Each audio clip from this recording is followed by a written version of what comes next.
think we have to concede that it's good news that both sides are back to talking, but I think what's more important is the things that we didn't learn as a consequence of the G20. We didn't learn what progress was made, if any, on the key issues that were dividing both sides ahead of the May 5th re-escalation.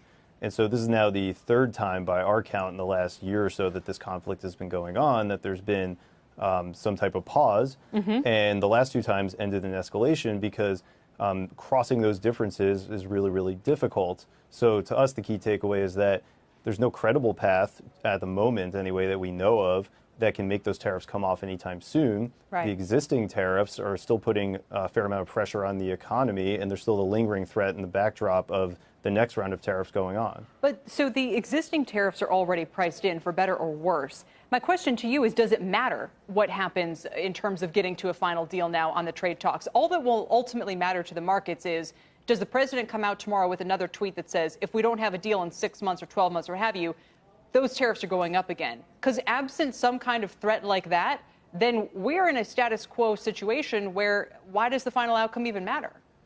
Yeah, well, obviously, if the next round of tariffs went on, that would be a clear negative to us. That is a trigger for making a recession the base case in early 2020. But I disagree with the notion that the existing tariffs are already priced in. So I think there was already some evidence that this was starting to exert pressure on the economy. If you look at any Fed business or other business conditions survey, they were starting to decline meaningfully. And then there's kind of a multiplier, a feed-through effect that hasn't really we think been fully identified yet, that weighs on business confidence, and we're already at a point where S&P 500 recession or S&P 500 earnings were in a recession. Right. Do you think this can further weigh on it, because now that you don't have the existing tariffs rolling off anytime soon, there have to be investments made in supply chain management and other types of capex to deal with that?